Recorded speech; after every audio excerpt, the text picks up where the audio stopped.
It's really not that hard to stand out. If you want to stand out in this industry, know what's going on in the marketplace, and you can really, really knock it out of the park.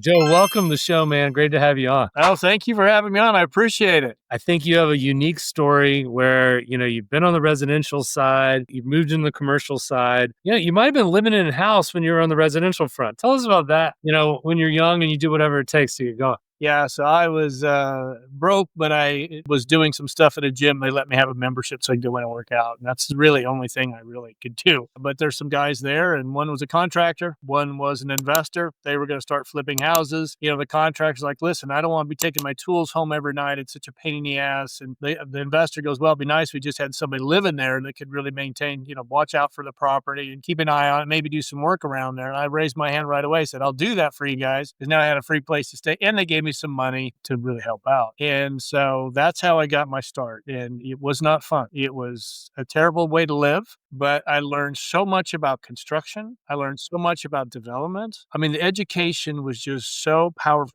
for me. Did you have any experience in that field before you did that? So I grew up on a farm in Nebraska. So I knew how to farm, and my father was an auctioneer, so that's all I really knew. I knew what I knew how to do. I knew how to work hard. That's what I knew.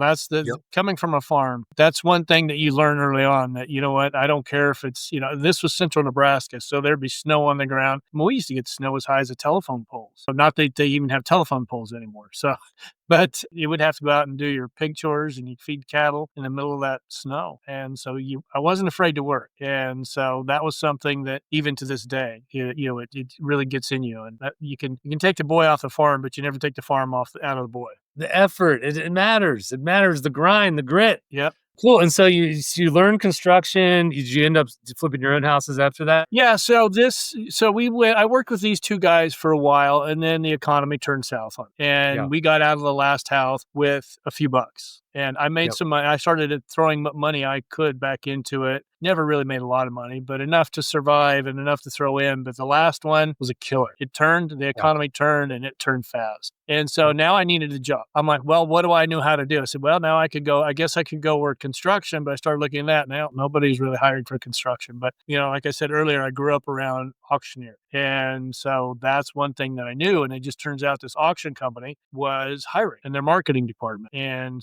it was on site. And I'm like, I could do this in my sleep. And so I interviewed, and Rona Sachs hired me for some reason. She got me to start in real estate in Southern California. And so God bless her soul. But so I started doing on-sites for real estate auction companies. And then I ended up in the marketing division in the actual company, in the office. And then this company decided to go public. They did an IPO. They got caught fudging some numbers in the IPO. I got moved into the closing department, which I'd never done before, but I learned it pretty quickly. And my now business partner, George Pino, he's the CEO of our commercial brokerage company, by the way. He laid me off after a couple months. And then he got laid off a couple months later, and then had the gall to call me up and say, hey, I know you've been out there interviewing. What are you doing now, and where are the jobs? I'm like, you laid me off and now you're calling me. And I said, I tell you what, this is where I'm at. This is what I'm doing. If you want to come and join me, we'll do everything 50-50. And we've been partners ever since. Wow. That's amazing. What was that business that you set up? It was an auction company. It was called the Sands Group. It was with a residential real estate firm called Fred. It was Fred Sands was the parent company. It was a residential firm. We started the auction division called the Sands Group. Now, George and I had been part of auctions, but we never actually done one. And so we were the only two auction people in that company. They had 6 or 7 other residential real estate agents trying to do this business, but it's completely different now. So we went in and we started, and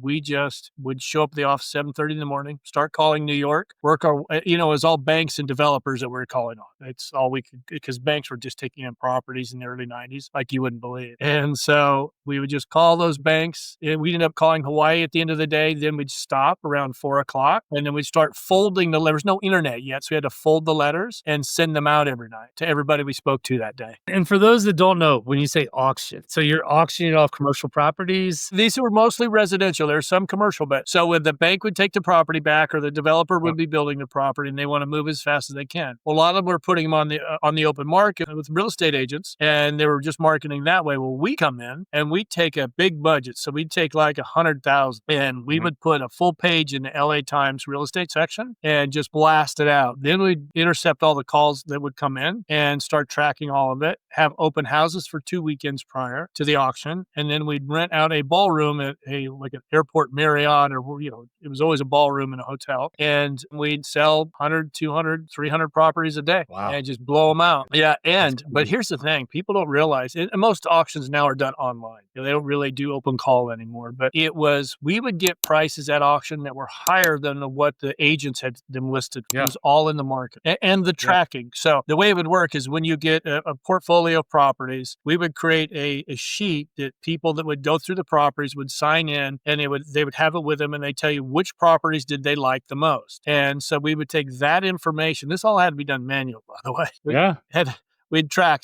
But when we start the auction, we'd put a property that a lot of the people liked, but it wasn't the top properties. So we'd start off, we'd do 1 or 2 like that. And then we'd put the number 1 property that everybody wanted. So now we've set the tone for the auction. And then we'd put some properties right behind that weren't as well liked to try and drive the price up. So it was very calculated the way we did it all. But yeah, we'd sell a few hundred properties at a time in a day. That's awesome. And you're getting, hey, look, because of scale, you're able to spend $100,000 on a New York Times article, which is going to be way more marketing than an individual agent's going to get. I'm trying to sell that individual house.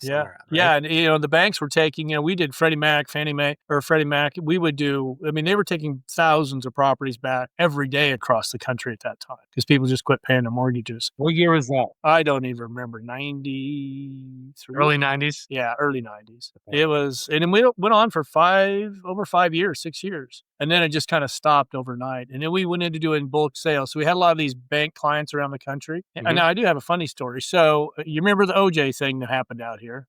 We were set to auction off his house. Now this is a very brilliant move by a guy Fred Sands, that owned Fred Sands Realtor. Pissed me off in the beginning, but now I get the genius of it, right? The home over on Rockingham, it went to courthouse sale. Hawthorne Savings was a bank. Hawthorne Savings bought it back. Then we all went to the conference room and it was crazy. You walk into the conference room and there were bottles of champagne for the CEO of the bank. Gifts just lined the walls. Every real estate agent wanting the listing, right? And we already had the listing because Hawthorne Savings owed us. We'd done some auctions for them. They had owed us a big budget and we said, well, we'll do something. Let's get this property auctioned off for you. But Fred Sands walked into the meeting and he walked in with 4 of his top residential real estate agents across Santa Monica, Brentwood, Beverly Hills, and West Hollywood, I believe, and sat down and said, listen, I'm going to forgive the money that you owe us. You give us the listing. And he was talking about the residential real estate agents. We're going to market it for you. And George and I are sitting there going, what are you doing? We can auction this thing off. They can have this thing off their books in just a couple weeks. We just want to stay on top of the momentum that was going from having the courthouse sale.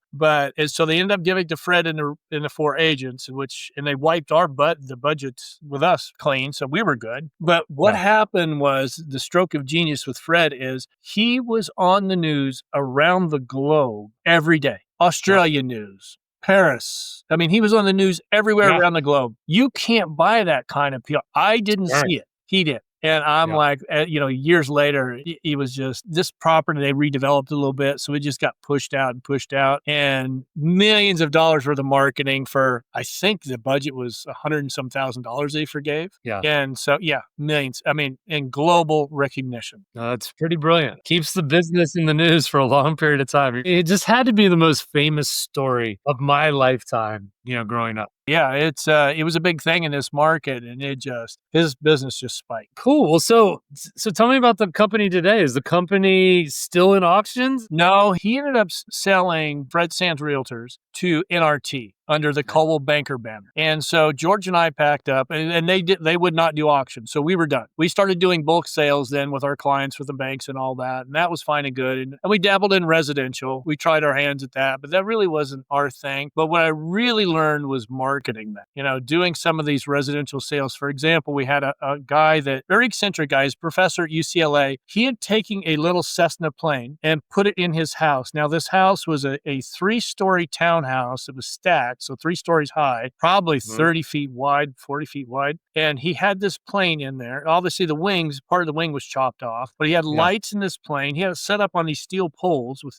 the wheels were on a steel pole. The tail set up on the second level, but it had lights on it, and the propeller rotated with this little electric fan. So it was kind of a way to cool the place. So I took it to the marketing team and said, "Hey, this is going to be huge. We need to market this." And they said, "No, this isn't big enough news." And so I took it out to the LA Times, and I ended up doing press. And then we had press coming and going. We got that damn thing leased out, but nobody did want or sold, and nobody wanted the plane. So we had to have the plane just to take it apart, packaged and sent. But but I learned so much from Fred about marketing that I carried it on to that. And that's awesome. We got known for our market. So it was a great way to go. But so we did some residential, didn't really care for it. And Fred Sands had introduced us to this guy that owned DBL Realtors, Alan Long. He's still my mentor to this day. And we went on there and started DBL Commercial. And so, which was unique because we went from doing auctions to now we're doing commercial. But we also had a connection of all these residential real estate agents. There's like 12 or 1,600 agents in this company. And he was like one of the largest independents now. Since Fred sold, he became the largest. So like he had 10 offices, 11 offices maybe, anywhere from Malibu to Palm Springs and Beverly Hills. And so we just started hitting those agents up for referrals. And that worked very, very well. We started generating income pretty quickly. But he ended up selling to NRT, back to NRT, through the Sotheby's banner. And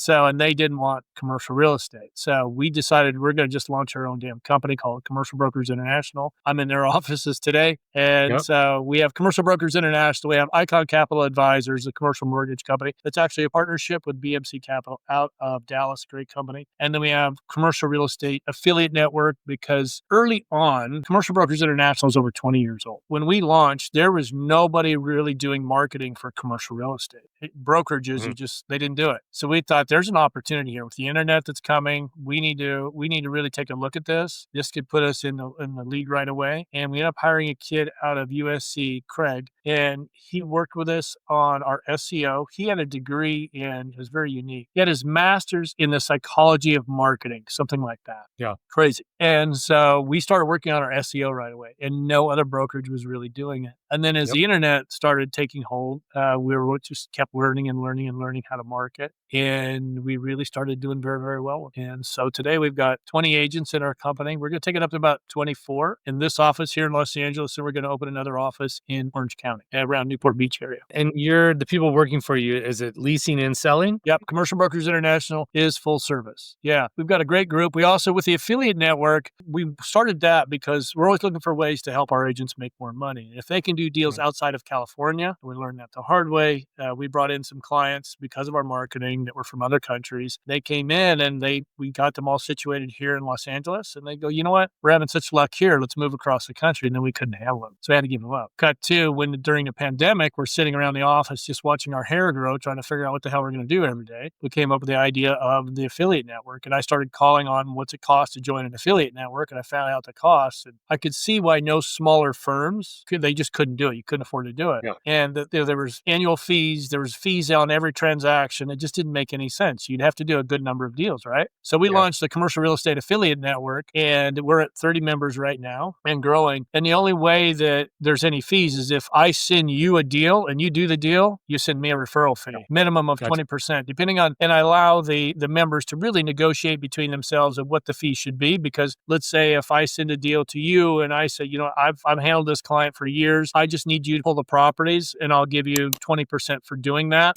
whatever. Or, maybe we do it 50-50, whatever the deal is, I let them work it out. And so, but there's no cost. And I don't make any money doing it other than our agents now can do deals across the country, and they're all doing deals across the country. So that's how we benefit. Awesome. Yeah, I was wondering, where you're doing business in. So across the country on the commercial side, the mortgage business, where are you currently doing business on the mortgage side? We can do it nationwide. Yeah. Okay. So we've got deals that are going mostly in Los Angeles right now. We're trying to focus our marketing in our current market, and our agents tend to see in commercial real estate, you can get a referral on a commercial loan, whereas in residential, you can't. Mm-hmm. So most of our agents being in LA drives bigger numbers here. Awesome.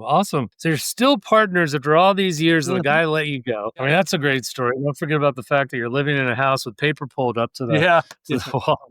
Whatever you got to do to survive when you're young. You really have to. But I think the thing is the lesson that comes with it I took that opportunity to really learn. I've learned so much. You know what? I say that and I forgot it all. I tried to do some construction and I don't know if you can see the sores on my hand. I was just demoing the other day and I'm like, all right, I'm not very good at this anymore. It was fun. By the way, tell me about, your website behind you. Oh, yeah. In our industry, we're a very unique industry. I love commercial brokerage. I love our industry, but I think we're just kind of stuck in the good old boys way a little bit still. And I think it is transitioning or evolving. But if you look at some of the data and you look at people getting into the industry, 87 to 92% of the people that get in the industry within 5 years are out. And there's a lot of things. Some of it is they just have an idea of, they think it's going to be a lot easier than it actually is. And it's a hard industry to get into. Plus, the industry as a whole just doesn't offer enough training and mentoring. If you go into some of these firms, if you go into a small firm like, a boutique firm, they'll usually just give you, here's CoStar, start calling. No real training, so that's not good. Those people, the fallout rate there is super high. You go into a large firm, they put you on a team. You really got to make sure that you're talking to the right people. You want to get on the right team, but the team is you're going to be a lead generator for that team. And then once you bring a lead in, the senior is going to get their piece and the team's going to get their piece, then you get your piece. And the benefit is that the other team members, you get a piece of what they do too. But a lot of times, if you're really good at being a lead generator, they're not that interested in moving you up into another position because now you're making everybody money, right? And so they really like having that lead dog. But, and that's why it's so important for you, if you're thinking about getting into this industry, doing a lot of research when you're going out and doing interviews, really learn about the companies. But I think overall, I launched this website and this brand because there's a huge opportunity for young people to get into this industry. And you just got to find a company that does training. So I can tell you about Commercial Brokerage International, our company here in Los Angeles. We do training 5 days a week, 8:30 in the morning, takes about an hour. And on Thursday nights, we sit down for 15 minutes and go over what's working with you, what's not working with you. If it's working, let's double down on it. And then let's really work on what's not working for you. Let's make that a strength then too, and really help them build that up. And, even then we have failures. I mean, even then, some people, when you've got to be a real entrepreneur if you want to get into this industry. That's what I was wondering. Like, what are those traits that make someone successful in that industry? Yeah, well, let me say one thing is I put a booklet on the joekillinger.co under learning. It's your first 90 days in commercial real estate. If you're thinking about getting into brokerage, check that out. It's free. Everything on that website is free. I don't charge for anything. And then there's also a booklet on there about if you're an agent thinking about starting your own company. It tells you the story about what we went through and how to do it so you don't have the same mistakes that we had. And we had plenty of them. So, but now I forgot your questions completely. Well, yeah, no, you were saying so few people survive your industry. I used to do obstacle races around the world. And at one point, retention rate in the industry was 8%. Our retention rate was 12%. I mean, so that's a hard business. You got to recreate it every single year. You have a new obstacle course, all that kind of stuff. But I mean, your business, the amount of people succeeding sounds like the smallest amount percentage-wise I could think of any industry. Me too. It needs to be addressed. And because the industry as a whole, you can get in this industry in your first year, make killing if you do it right. But if you get in and think you're just going to get on the phones or you're going to watch $1 Million Listing and think that's the way it's going to work, that's not reality. That's not reality in residential real estate. Residential and commercial are two entirely different businesses. Yeah, you can't even think about, that's why there's a big joke in the commercial real estate brokerage industry when a residential agent's doing commercial. Now, multifamily, most people are like, yeah, that's fine. But when you're doing industrial and commercial and you're a resi commercial agent, they're very skeptical that you know what you're doing. And so it is two completely different worlds. But back to the training has got to be there. You've got to find a good mentor, somebody that'll really give you the time. And if you're going to go into a smaller boutique-ish firm, make sure that somebody in management can actually give you the time, or there's a senior broker that can give you the time. And then do everything. You can't just get in this industry and cold call it. You need to do content creation. You need to do proof stacking, writing white papers about what you've done. You need to be doing it all because it's just the opportunity is huge. And with your company, you can take people across the whole country. So we see someone that's young and hungry. They're seeing this. They go to your website. They want to do it. That training can be done virtually every morning. We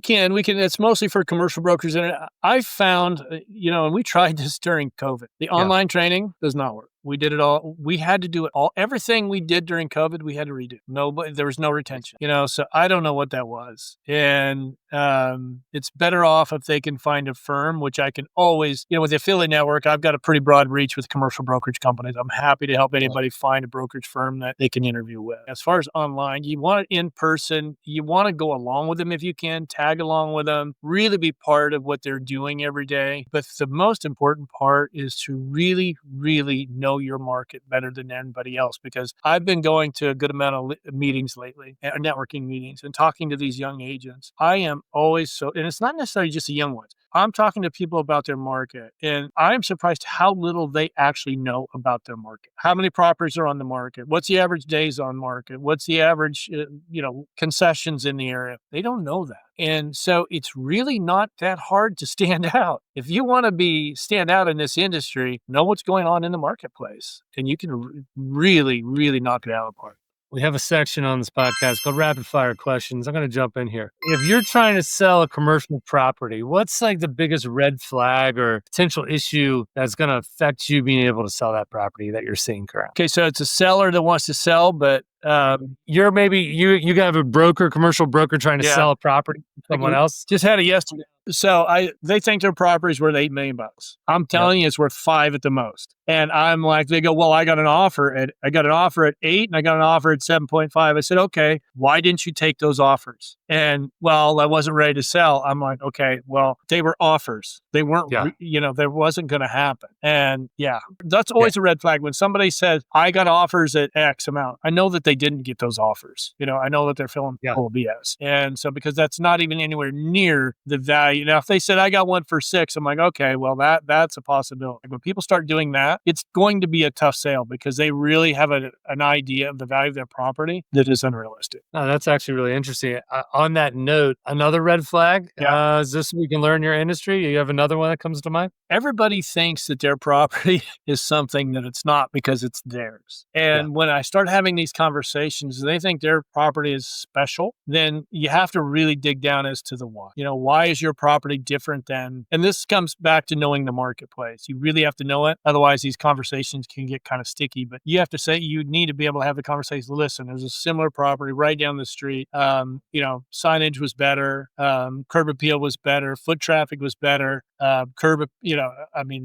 Drive traffic was better. Don't you think that would be a better asset or what, on the pricing? But it's always when they think that their property is better than everybody else's because it's actually there. I saw that more in residential than I did in doing commercial because, when it comes to commercial, it's more about the numbers. Right. What's a market you'd like to invest in today? What I'm really liking is, and I was always a multifamily guy, right? Which I still do love multifamily. I just, a guy came along and wanted our portfolio we had in Dallas. And I give you a little red flag here. So when somebody that's a syndicator comes to you and says, I want to buy your portfolio, and he was willing, we said, no, we don't want to sell because we're going to redevelop the properties. And he said, well, once you redevelop, what are you going to sell that? We told him, he goes, okay, I'll take it for that. A little unusual. And we sold it to him. We found out later he was the contractor and the syndicate. So he got all his fees up front. I'm sure that property went back to them. But or those properties went back to the bank. So multifamily I always do like, depending on the market. You got to always remember real estate is very, very local. The building that I'm sitting in, you pick this building up I'm in Brentwood. You pick this building up and move it down to West LA, completely different price, completely different tenant mix, everything. But what I'm really liking right now, and actually we're doing a syndication, it's single tenant net lease. We own some Chase Bank,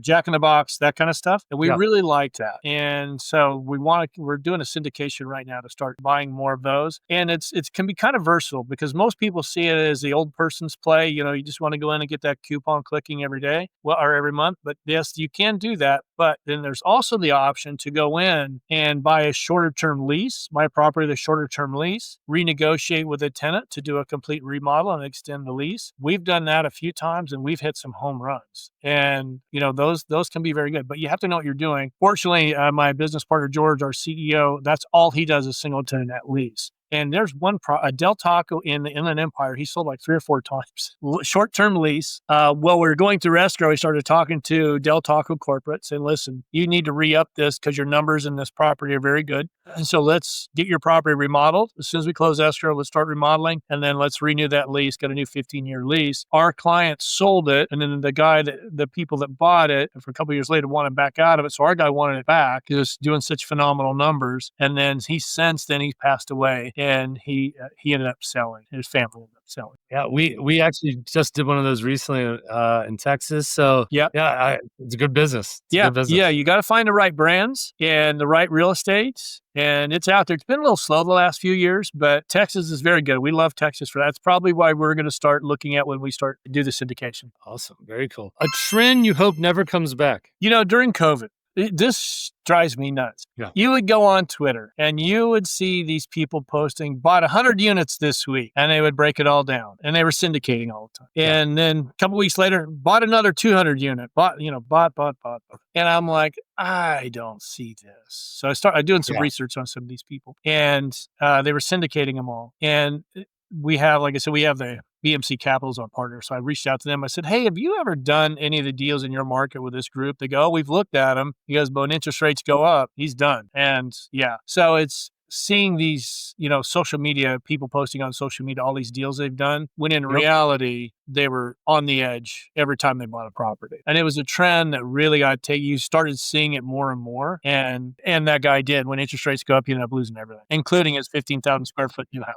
You've really got to do a deep dive. And if you're going to do syndications, like I said, the deal that we saw happen, it's a shame because the portfolio we sold, we put a lot of effort in. There were good families there. And this jackass went in there and just did everything wrong, just everything. And, the investors, I'm sure they just got their ass handed to them. And, if you're going to invest in a syndication, make sure that the people are who they say they are, and they've got a track record, and confirm everything. Sure. Makes sense. Yeah. What's the most memorable auction you ever had? We had it was probably the most fun I've ever had in business. Those days were such a high because there was so much activity happening. You'd see people buying homes that, we'd set up financing. So let's say it was a Freddie Mac deal. We would do a Freddie Mac auction, 200 properties. Freddie Mac would be would refi those properties, and they had great programs for families. And so seeing those people, so it was mostly those auctions I absolutely love. But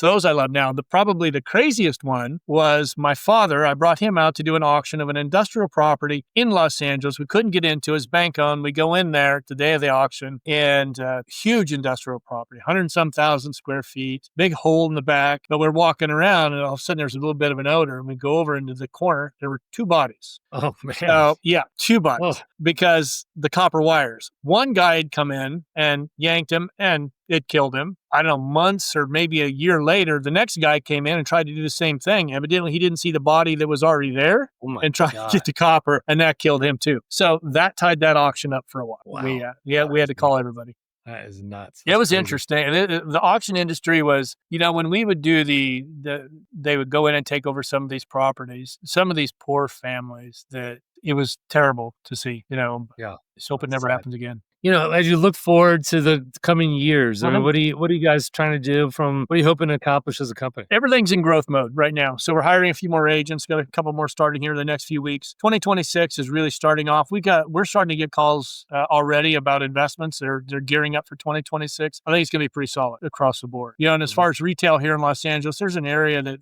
I'm in Brentwood, San Vicente right here. Just all these new retail concepts are popping up. People are it seems, are poking their head out of their shell a little bit, saying, hey, let's do this. Some beautiful concepts, some great brands. I think overall it's going to be pretty solid. Love it, man. Well, hey, listen, I really appreciate you coming on the show. What an amazing story from living in the homes, residential to commercial to O.J. Simpson. Yeah. I mean, you've seen it all, man. Yeah, we did we were also, if you're an Elon Musk fan, we did we were the broker of record for the Boring Company here in Los Angeles. And that didn't get too far, but they've got a tunnel here, but it's in El Segundo, and we were buying the real estate for them. And that was an experience. I tell you, that guy hires some incredibly intelligent people. They didn't know anything about real estate, but within a week, they'd say, well, where can we learn how to really handle this?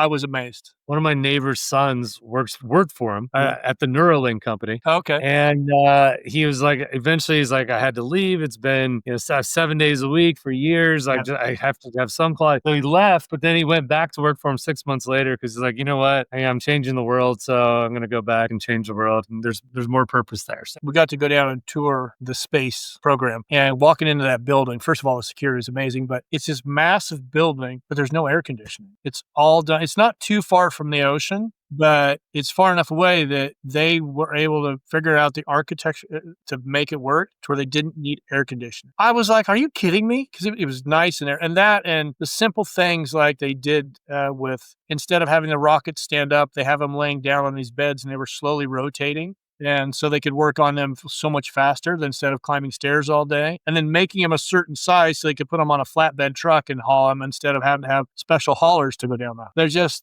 these people were, I never met him, but I got to see Buzz Aldrin there, but the technology, the architecture, it's a whole different vibe when you're around those people. Super high energy. Yeah, no, the efficiencies that are created, like you were just saying, like just like putting it down this way so you can work on it. It's like it's pretty brilliant. Yeah, they're always thinking. It was a lot of very, very young people that were so damn smart. It was just so much fun being around them. And when you leave them, you just feel like you've drank a pot of coffee, because they always have these ideas and these concepts that were, a lot of them obviously would fail, but you know what? At least they tried. Well, hey, listen, thank you so much for coming on the show. It was great having you on, and thank you. Look forward to following your career and seeing where you guys go from here. Likewise. Thank you for having me on.